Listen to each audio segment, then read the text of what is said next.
Selamat pagi adik-adik. Shalom. Selamat berjumpa kembali di acara ibadah sekolah minggu online hari ini. Senang sekali saya sama Mbak Sari bisa nemenin adik-adik buat ibadah. Walaupun ibadahnya di rumah, tapi harus tetap semangat ya. Ya kan Mbak Sari? Iya, adik-adik kita awali sekolah minggu ini kita memuji Tuhan. Semuanya siap-siap memuji Tuhan. Kita akan menyanyikan lagu Yesus sayang semua. Semangat ya.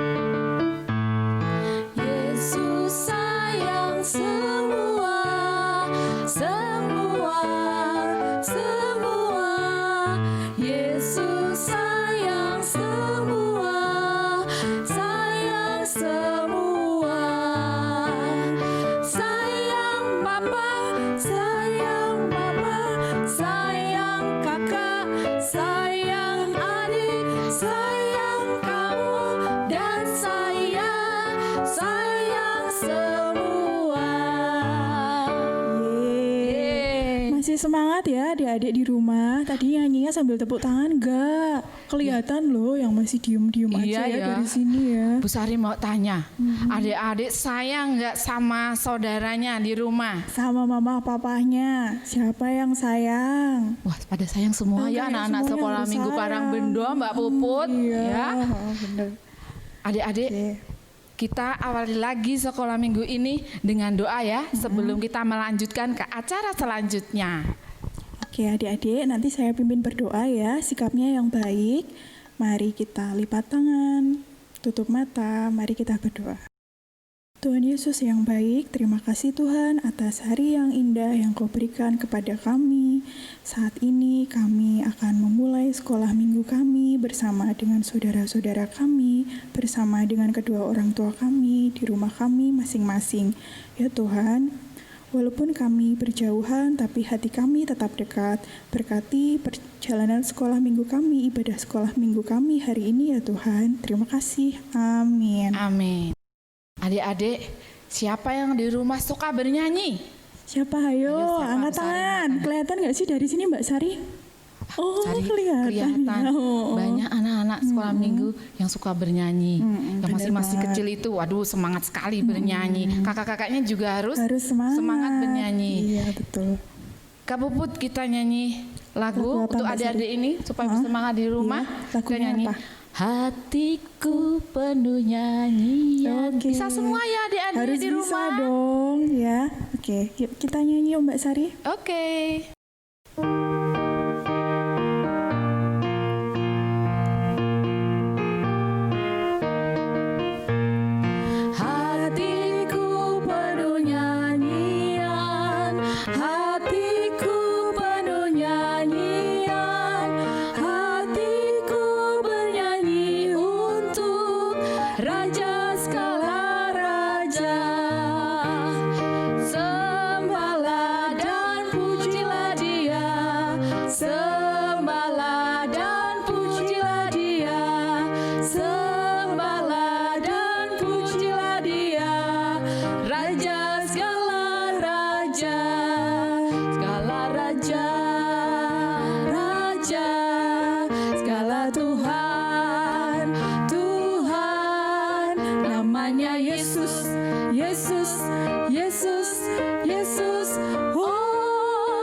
ngos-ngosan ya Mbak.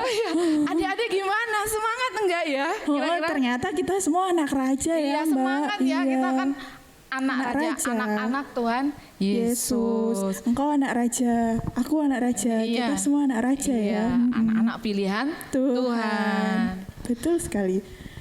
Terus sekarang kita mau ngapain Mbak Sari? Kita kan mau mendengarkan firman Oh Tuhan, iya Mbak benar. Puput. Iya, aku udah penasaran banget nih mau dengerin firman. Semuanya harus menyiapkan hati. benar banget. Adik-adik semuanya siapkan Alkitabnya. Dan sebelumnya kita harus mau memuji Tuhan lagi untuk mempersiapkan firman ini ya adik-adik ya. Kita nyanyi Yesus sayang padaku. Harus pada bisa semua ya lagunya ya. Tahu lah Mbak Oh, iya, Puput. iya. Anak sekolah minggu Karang Oh iya, Bendo. udah sampai di luar kepala ya Mbak ya? Iya.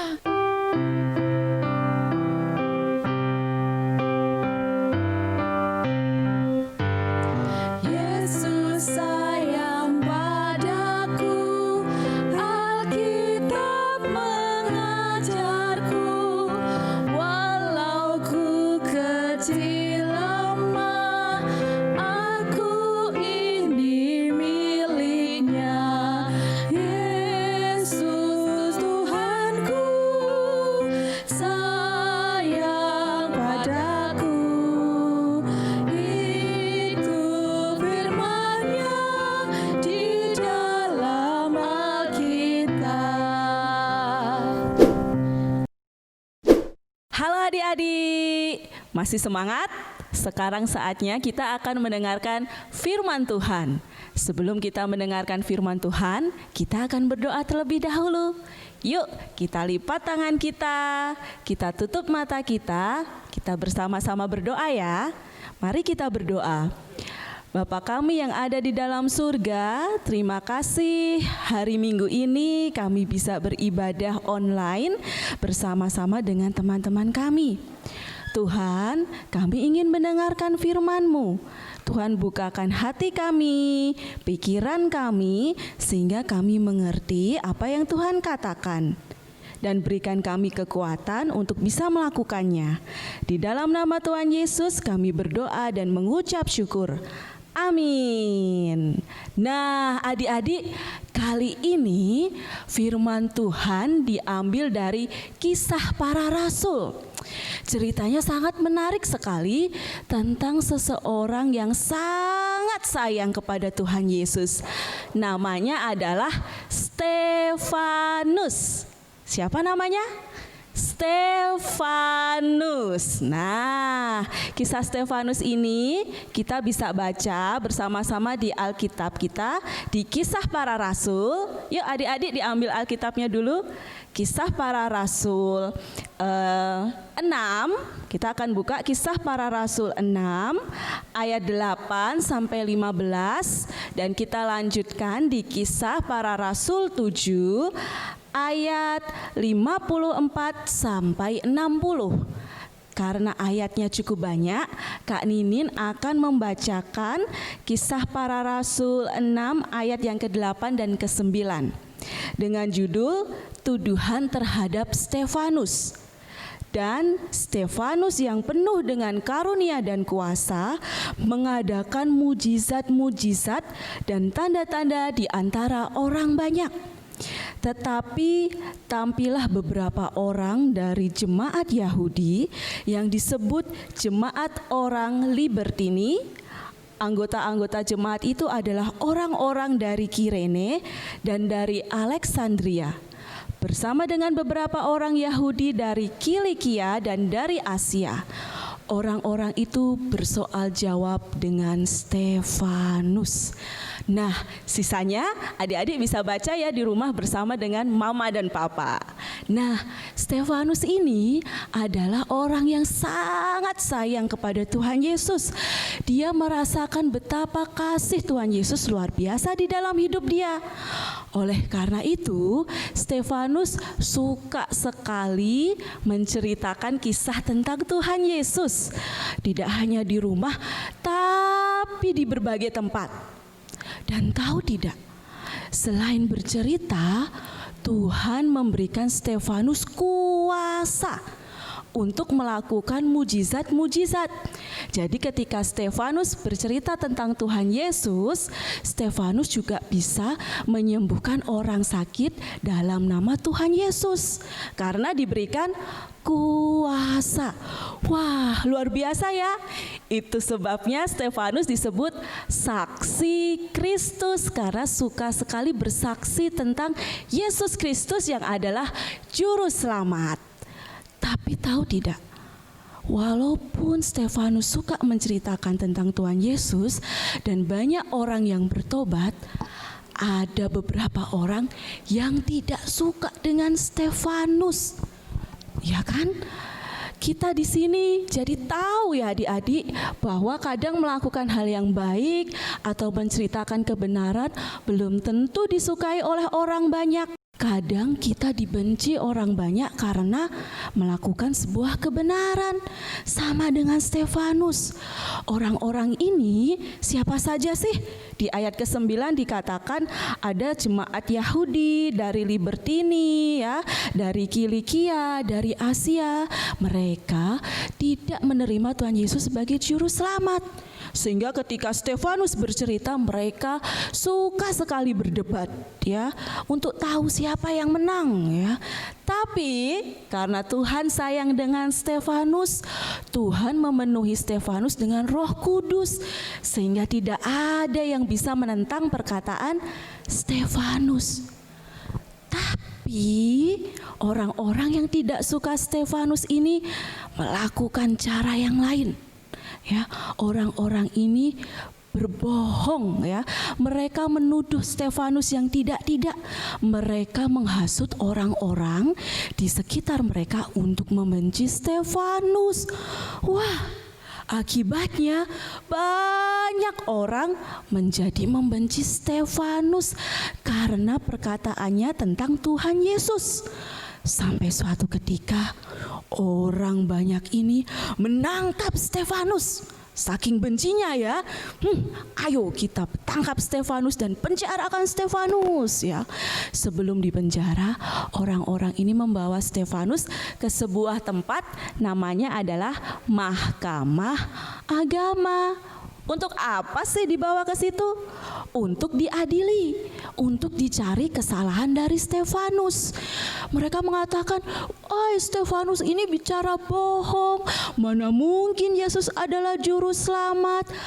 Stefanus berbohong, menghujat Allah, menghujat hukum Taurat. Ya, tapi saat itulah Stefanus menceritakan kisah tentang Tuhan Yesus, menjadi saksi bahwa Yesus itu benar-benar Allah.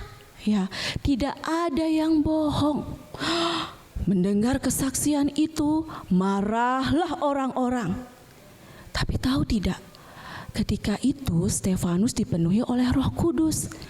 Ketika dia melihat ke langit, ke atas, dia melihat bahwa langit terbuka dan di situ ada anak Allah duduk di sebelah Allah. Lalu Stefanus bicara, aku melihat langit terbuka dan disitulah aku melihat anak Allah. Siapakah sih anak Allah? Yesus Kristus. Seketika itu juga semua orang menjadi marah. Saking marahnya mereka seperti menggertakkan gigi. Seperti itu ya. Lalu mereka menyeret Stefanus keluar kota. Mereka tidak memberi ampun kepada Stefanus. Dan mereka akhirnya mengambil batu yang ada di sekitar mereka. Ya, batunya tidak hanya batu yang kecil-kecil saja ya adik-adik. Tapi ada batu yang besar dan melempari Stefanus dengan batu sampai terluka. Tidak hanya itu saja, mereka terus melempari hingga Stefanus meninggal.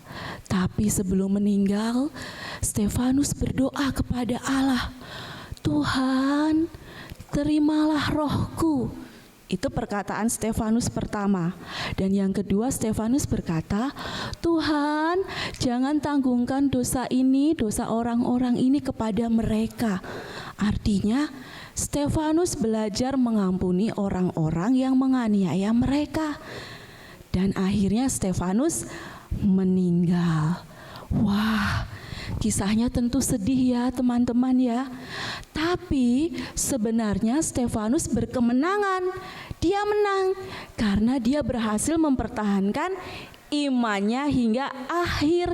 Dia berhasil menjadi saksi Kristus hingga pada kesudahannya. Itulah kemenangan yang sejati. Nah, adik-adik, bagaimana dengan kita? Stefanus adalah martir pertama yang dicatat oleh Alkitab. Martir artinya saksi Kristus yang mati karena bersaksi demi Yesus Kristus. Nah, bagaimana dengan kita? Apakah kita bisa menjadi saksi Kristus? Tidak harus seperti Stefanus loh, tapi kita bisa bersaksi dengan mama papa, teman-teman kita, dimanapun kita berada. Oke adik-adik, jadi itulah kisah Alkitab kali ini. Sampai bertemu lagi di cerita-cerita Alkitab minggu depan. Dadah! Nah, adik-adik tadi udah pada dengerin firman Tuhan kan? Udah gak ngantuk lagi ya mestinya? Masih semangat gak? Mbak Sari masih semangat gak? Aku masih semangat Oh, ya, dong. harus semangat Aku tadi kan ya. juga menyimak firman dari Mbak Tuhan. Ninin ya tadi. Gimana bagus adik-adik banget. cerita tentang Stefanus tadi? Adik-adik juga harus tidak malu ya seperti Stefanus, dia harus berani mengungkapkan kebenaran. Harus Tidak bisa boleh ikut. malu menjadi pengikut Ikut Tuhan, Tuhan Yesus. Yesus, iya. Adik-adik, lipat tangannya kita doa ya. Tuhan Yesus, terima kasih atas firman-Mu. Ajarkan kami anak-anak-Mu untuk menjadi anak-anak yang tidak malu mengakui sebagai pengikut Tuhan Yesus. Tuhan, terima kasih atas firman yang telah Engkau berikan hari ini. Berkati kami semua yang berada di rumah Tuhan. Di dalam nama Tuhan Yesus kami berdoa. Haleluya. Amin. Amin. Ya adik-adik, selanjutnya sebelum menutup ibadah sekolah minggu kita mau menyanyikan sebuah lagu terakhir. Nanti dinyanyikannya harus dengan semangat ya. Judul lagunya Yesus di dalam rumahku.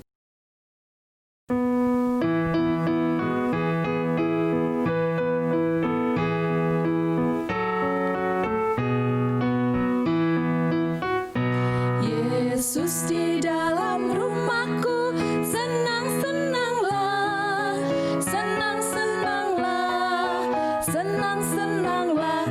Yesus di dalam rumahku, senang-senanglah, senang-senanglah.